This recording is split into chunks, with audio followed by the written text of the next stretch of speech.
ก็ขอสบายดีทาง ALC แล้วก็ทางครูอาจารย์เฮา3แห่งนะแล้วก็มาจากศึกษาเมือง2แห่งนะฉะนั้นข้าพเจ้าชื่ออาจารย์แซนงสุดาวงศ์นะตั้งหน้าให้โรงเรียนมส.พลไซจะได้ขึ้นมาอธิบายเกี่ยวกับการนำไส้ปื้มเข้าในการเรียนการสอนอยู่ในโรงเรียนมส.พลไซวิชาที่ข้าพเจ้าได้เลือกมาก็เป็นวิชาภูมิศาสตร์ชั้นม .6 นะถือว่าใช้เวลาอยู่100 นาทีก็คือสอนตัวจริงก็เป็น2 ชั่วโมงแล้วเนาะแล้วก็อยู่ในภาคที่2นะภูมิศาสตร์ของประเทศต่างๆภูมิศาสตร์ของบางประเทศในโลกนะอยู่ในบทที่14ประเทศฝรั่งนะมีจำนวนนักเรียนทั้งหมดถือว่า49 น้องนะฉะนั้นจุดประสงค์เข้าตัวจุดประสงค์นะจุดประสงค์ของชั่วโมงเรียนเราจะมีปึ้มนะคู่มือวิชาภูมิศาสตร์ชั้นม .6 นะแล้วก็มีปึ้มแบบเรียนวิชาภูมิศาสตร์ชั้นม .6 นะแล้วก็จุดประสงค์ต่อไปเนาะก็เพื่ออยากให้นักเรียนนั้นสามารถนำเสนอภูมิศาสตร์ธรรมศาสตร์ของประเทศฝรั่งทันได้นะแล้วก็สามารถให้นักเรียนสามารถอธิบายและรู้จักภูมิศาสตร์สังคมของประเทศฝรั่งนะแล้วก็ให้นักเรียนสามารถสร้างรวมย่อของกระบวนการพัฒนาเศรษฐกิจของประเทศฝรั่งนับแต่สงครามโลกครั้งที่2นะวันนี้ความต้องการของครูนะถือว่าอยากให้นักเรียนท่านฝึกการเฮ็ดกิจกรรมการแลกเปลี่ยนความรู้ซึ่งกันและกันเกี่ยวกับการอ่านปึ้มแต่ละอย่างแล้วสามารถอธิบายสู้กันฟังได้นะที่2เราอยากให้นักเรียนสามารถสมเทียบปึ้มที่ครูเอามาจากห้องสมุดแต่ละอย่างใส่กับเนื้อในของบทเรียนของแต่ละข้อในแต่ละกลุ่มว่าสามารถเกี่ยวข้องกับบทเรียนได้คือจังไดนะวันนี้ปึ้มที่มานำใช้จะมีอยู่4หัวนะปึ้มที่มานำใช้จะมีอยู่4หัวหัวที่1ปึ้มลาวในสมัยปฐมโบราณนะปึ้มลาวในสมัยปฐมโบราณก็คือหัวนี้นะที่ว่าได้นำใช้แล้วหัวที่2ก็เป็นปึ้มอาณาจักรลาวล้านซางนครหลวงเวียงจันทน์นะก็เป็นหัวนี้ที่ว่าได้นำใช้เข้าในการเรียนการสอนนะแล้วก็ตัวที่4ก็เป็นตัวที่3เนาะขอโทษเส้นทางสู่สันติภาพนะครับปึ้มหัวนี้นะถือว่าได้นำใช้ตัวที่4ก็แม่นปึ้มสนิทพันธ์ไม้ที่ว่าใช้อยู่ในภาคกลางของประเทศลาวนะถือว่าได้นำใช้ตัวนี้บัดนี้วิธีการนำใช้นะครูได้อธิบายเนื้อในบทเรียนนะ3 นาทีแล้วก็ภูมิศาสตร์ธรรมศาสตร์ของประเทศฝรั่งฮะนะแล้วก็ประชากรฮะแล้วก็ครูก็ได้แบ่งนักเรียนออกเป็น4 กลุ่มใหญ่นะกลุ่มที่1นะให้นักเรียนคนครัวที่ตั้งประเทศฝรั่งนะอำนวยความสะดวกต่อการพัฒนาประเทศต่างๆในโลกคือแนวใดกลุ่มที่2นะให้นักเรียนคนครัวโครงประกอบของประชากรประเทศฝรั่งนะกลุ่มที่3ให้นักเรียนคนครัวการหันทิศเข้าสู่เศรษฐกิจฝรั่งแม่นหันคือแนวใดกลุ่มที่4แล้วแม่นให้นักเรียนคนครัวกสิกรรมฝรั่งมีบทบาทสำคัญต่อการขยายตัวเศรษฐกิจแห่งชาติคือแนวใดถือว่าตัวนี้อยู่ใน4 กลุ่มนี้ถือว่าให้ใช้เวลาอยู่40 นาทีนะ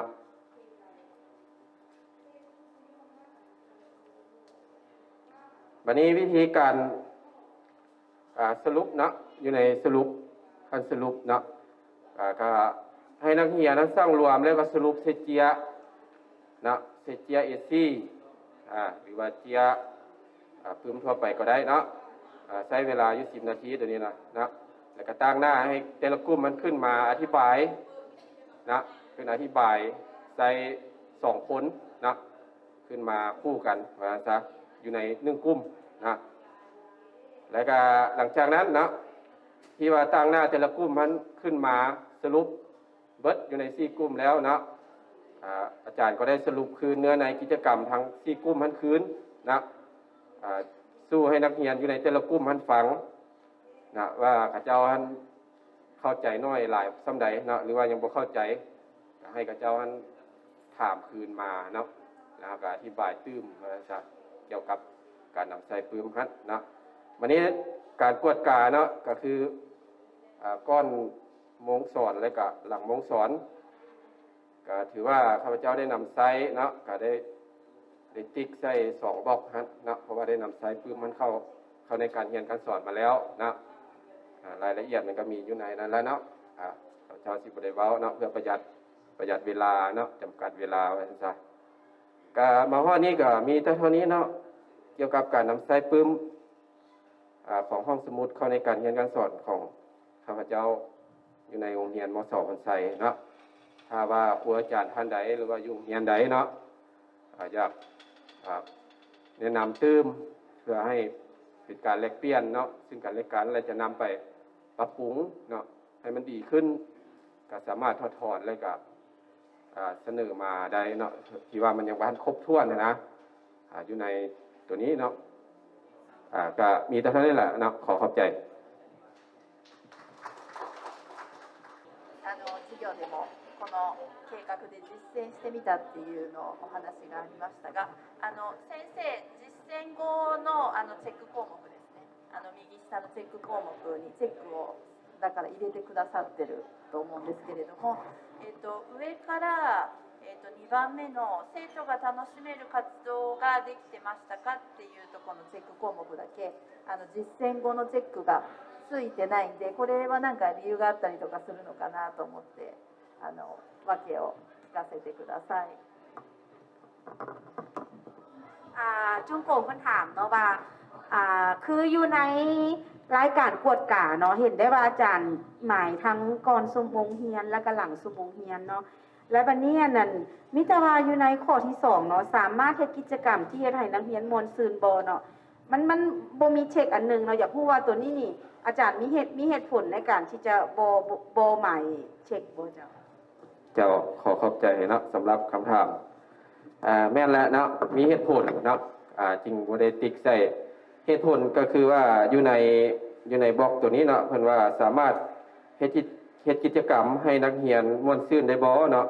ฉะนั้นเฮาก็มาเบิ่งตัวจริงอยู่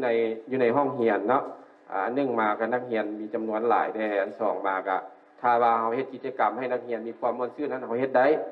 แต่ว่าเฮาต้องคำนึงถึงห้องอ้อมข้างเนาะที่ว่ากับเจ้าเรียนร่วมกันนะมันจะสร้างความม่วนแซวเนาะถ้าว่าเฮาอยากเฮ็ดให้มันมีความม่วนซื่นนั้นเฮาต้องไปเฮ็ดอยู่นอกห้องเนาะแต่ว่าตัวนี้ก็ใช้เวลาอีกพอสมควรนะแล้วก็ท่านเฮาก็เบิ่งอยู่ใน2ชั่วโมงหั่นนะให้มันเหมาะสมกับอยู่ใน2ชั่วโมงหั่นเจ้าそういうのだったら例えば図書館に来て本を調べたりもすると思うので図書館に来てやれば隣の授業にでも迷惑かからないかもしれないですよね。อาจารย์แล้วพอดีจุงโกเพิ่นว่าเนาะแล้วมีอีกวิธีนึงเนาะถ้าว่าเฮาบ่อยากที่จะรบกวนการสอนของห้องข้างๆเนาะเฮาก็สามารถที่จะนำพานักเรียนมายังห้องสมุดเนาะก็สามารถเฮ็ดให้นักเรียน1มาก็สามารถม่วนซื่นได้2มาก็สามารถเลือกปึ้มด้วยตัวนักเรียนเองได้เนาะอันนี้ก็คือทางจุงโกเพิ่นก็มีความเห็นแนวนี้เจ้าแม่นแล้วเนาะขอบใจหลายもう一つ質問してもいいですかね。先生フランスの国をこう調べる世界の地図の中でフランスの国を調べるっていう風な単元だったかと思う。もういろいろ経済状況だとかあと外交だとかそういう風な項目で調べてたと思うんですけれども、ここにアイデアシートで挙げていた活用する本のところは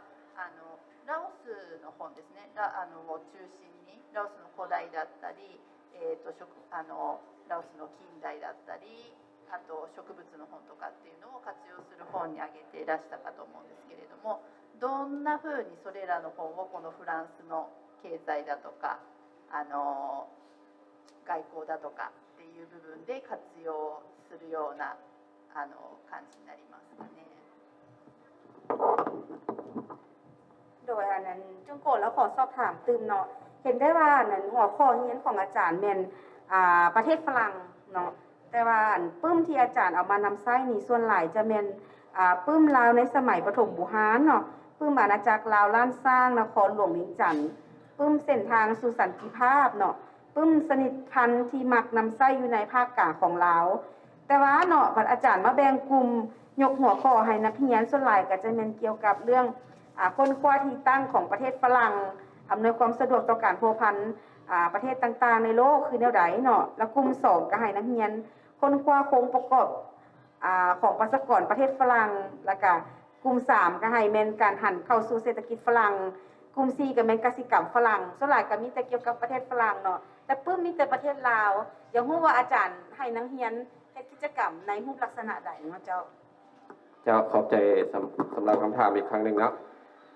ตัวนี้เนาะก็คือการนำไส้ปื้มนี่นะเนาะปื้มทุกๆหัวที่ว่ามีอยู่ในห้องสมุดนะสามารถนำไส้เข้าในสื่อการสอนนั้นในเบิดเพียงแต่ว่าเราจะนำไส้แนวใดเนาะให้มันถือกับหัวข้อเนาะหัวข้อที่ว่าเราคำถามที่ว่าเราให้นักเรียนเนาะก็คืออยู่ในกลุ่มที่1เนาะตัวนี้จะอธิบายคืนเนาะอยู่ในกลุ่มที่1นะให้นักเรียนค้นคว้าที่ตั้งของประเทศฝรั่งอำนวยความสะดวก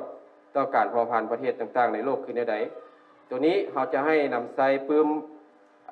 อาณาจักรลาวล้านซางนครหลวงเวียงจันทน์นะเป็นอย่างจริงว่าให้นำไส้ปื้มตัวอาณาจักรอาณาจักรลาวล้านซางนครหลวงเวียงจันทน์เพราะว่าอยู่ในเนื้อในของปื้มอาณาจักรลาวล้านซางนครหลวงเวียงจันทน์นี้มันได้เว้าถึงการแบ่งแยกดินแดนของลาวอยู่ในสมัยฝรั่งเข้ามาปกครองประเทศลาวจะที่ว่าก่อนที่ฝรั่งจะเข้ามาเนาะได้มีสยามได้มีอันใดเข้ามานะแล้วหลังจากฝรั่งเข้ามาแล้วได้มาแบ่งประเทศลาวเอานั้นออกเป็นสองตอนเนาะแล้วให้กับเจ้าได้สมเทียบระหว่างที่ตั้งของประเทศฝรั่งกับที่ว่าฝรั่งกับเจ้าเข้ามาประเทศลาวอยู่ในสมัยก่อนนะกับเจ้าได้สร้างความยุ่งยากได้สร้างผลหายคือแนวใดให้กับประเทศลาวสมเทียบกันเนาะระหว่างประเทศกับเจ้ากับปัจจุบันนี้กับประเทศลาวเฮาว่าจะอยู่ในเมืองก่อนว่าจะสมเทียบกันคือแนวนั้นว่าจะ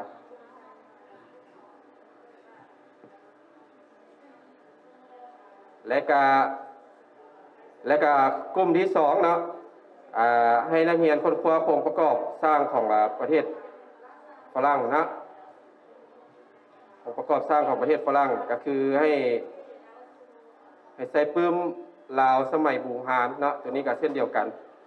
นะมันอยากลักษณะคล้ายคือกันนั่นแหละอยู่ในแต่ละข้อเพียงแต่ว่าเรามาเปรียบเทียบนะสมเทียบให้นักเรียนฟังระหว่างที่จริงแล้ว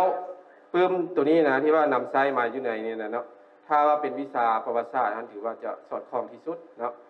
แต่ว่าเราก็นำไส้เข้ากลุ่มศาสตร์ได้เช่นเดียวกันบ่เป็นหยังเนาะอย่างแต่ว่าเราเปรียบเทียบให้นักเรียนฟังแล้วก็ให้นักเรียนนั้นรู้และก็เข้าใจเนาะอาจารย์แล้วขอถามโตกลุ่มที่4เนาะกสิกรรมฝรั่งมีบทบาทสำคัญต่อการขยายตัวเศรษฐกิจแห่งชาติคือแนวใดเนาะตัวนี้แม่นอาจารย์เอาปื้มหัวใดนำไส้แล้วก็อันไส้แนวใดเนาะอาจารย์เจ้าเฉพาะอยู่ในกลุ่มที่4แล้วแม่นนำไส้ปื้มหัวนี้เนาะสนิทพันไม้ที่มักไส้อยู่ในภาคกลางของประเทศลาวเนาะถือว่าเป็นอย่างมันเกี่ยวข้องกับกสิกรรม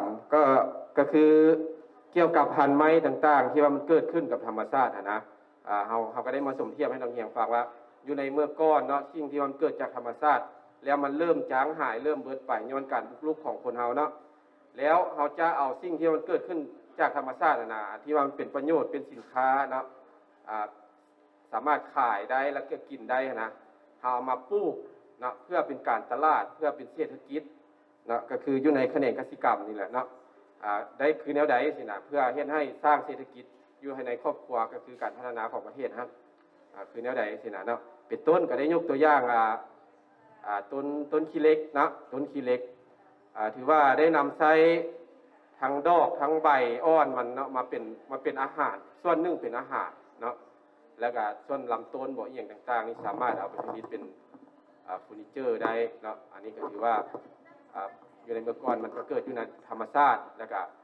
ปัจจุบันนี้หลายบ่อนหลายเขตกับเจ้าก็ได้นำมาปลูกนะปลูกเป็นไม้เศรษฐกิจว่าซะเนาะอันนี้ก็ได้อธิบายให้นักเรียนเข้าใจขึ้นนั้นนะครับอยู่ในกสิกรรมฮะว่าซะありがとうございます。なんか普通フランスの国っていう単元だったら単純にフランス関係のね図書を調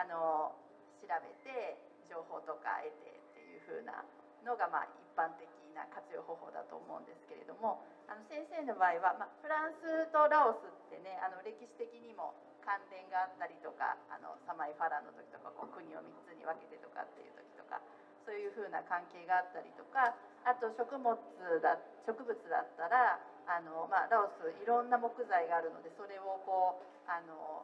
輸入してとかフランスとのこう経済とかに関係してたりとかっていう風に自分たちの国から見たこうフランスとの関係っていうところで図書をね活用されてるっていうそういうアプローチ視点は面白いなと思いました。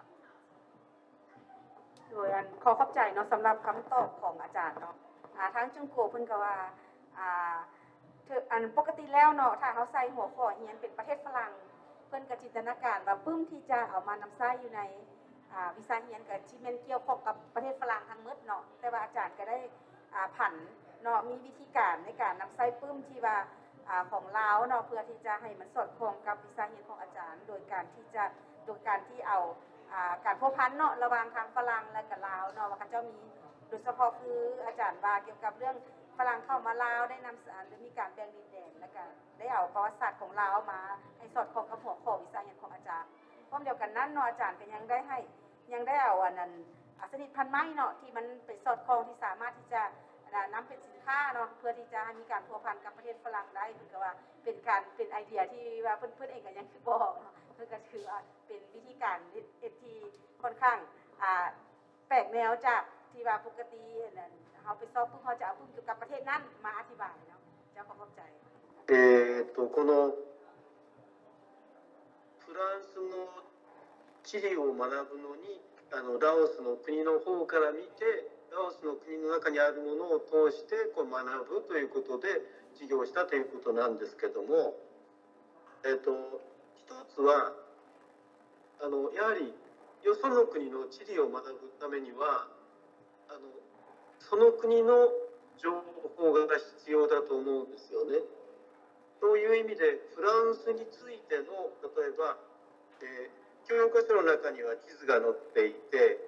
県も色別に載ってると思うんですけども、それ以外のいろんな経済的な情報とか農業のこととかは教科書では足りないのでもっと例えば情報が欲しいって考えた時にそうした資料とか情報というのは先生の周りで得られることはできますか？十分にあると考えておられますか？อาจารย์ชิโมดาเพิ่นอยากอันนั้นขอสอบถามอาจารย์เนาะคือในกรณีที่ว่าเฮาเลือกหัวข้อใดหนึ่งยกตัวอย่างเช่นเฮาเลือกหัวข้อประเทศฝรั่งเนาะแต่ว่าในกรณีที่ว่าเฮาอยากเลือกปึ้มที่ว่าให้มันสอดคล้องกับประเทศฝรั่งโดยที่เอาปึ้มเกี่ยวกับประเทศฝรั่งโดยกลุ่มจังซี่เนาะในห้องสมุดเฮานี่ถือว่ามีข้อมูลหรือว่ามีปึ้มที่ว่าเพียงพอที่ว่าตอบสนองความต้องการของบรรดาอาจารย์ที่เอาไปนำใช้อยู่ในวิชาเรียนของตนเองแล้วระบบเจ้าก็ถือว่ามีเนาะมีแต่ว่าเฮาก็บ่ได้เอาไปนำใช้แต่ว่าถ้าจะเอาไปนำใช้ก็มีเนาะเกี่ยวกับประเทศฝรั่งต่างๆนี่นะเนาะจะมีเนาะขอประกอบอีกหน่อยนึงสำหรับวันคือเพิ่นเว้ามาก็หลายแล้วเนาะเกี่ยวกับประเทศฝรั่งแล้วซึ่งที่เฮายกมาเนี่ยมันก็ลักษณะจะเป็นประเทศลาวหลายเนาะอยากเพิ่มเติมหน่อยนึงค่ะสมมุติว่าเฮาจังได้อันที่มันเกี่ยวข้องแท้ๆบ่นั่นน่ะตัวอย่างว่าเฮาเอาด้วยโลกจำลองบ่เนาะก็ได้คือกันเนาะหรือว่าแผนที่อยู่ในปึ้มเพราะว่าสังเกตเห็นปึ้มในห้องสมุดเฮาบางหัวมันก็มีเลยเนาะแผนที่โลกสินะเพราะว่าเฮาเว้าเกี่ยวกับที่ตั้งของประเทศฝรั่งเศรษฐกิจประเทศฝรั่งสินะเฮาก็เอายกขึ้นมาก็ได้ให้นักเรียนเห็นว่า ประเทศฝรั่งมันตั้งอยู่จุดนี้เด้เนาะของโลกอะไรเขาจะกระจายหูเนาะแล้วก็อีกหนึ่งคือเศรษฐกิจทางด้านกสิกรรมของประเทศฝรั่งสินะตัวอย่างว่าหมากไม้ชนิดใดที่ประเทศฝรั่งเขาเจ้ามักปลูกและเฮ็ดให้เศรษฐกิจเขาเจ้าขยายตัวสินะตัวอย่างว่าหมากแอปเปิ้ลเห็นบ่เศรษฐกิจของเขาเจ้าก็ขยายตัวย้อนตัวนี้กันหลายเพราะว่าประเทศลาวก็เป็นหนึ่งในนั้นที่นำเข้าประเภทหมากไม้ประเภทนี้สินะเนาะแล้วก็เศรษฐกิจอื่นเสียก็มีหลายเนาะอันนี้ก็คือเราสามารถยกขึ้นมาเพิ่มเติมให้นักเรียนเข้าใจได้ก็มีแต่นั้นแหละขอขอบใจ เจ้าขอบใจเนาะจะนำไปปรับปรุงมาซะไปดัดแก้เนาะเพื่อให้มันสอดคล้องอยู่ในการเรียนการสอนก็คือการนำใส่ปึ้มอยู่ในห้องสมุดนี้ให้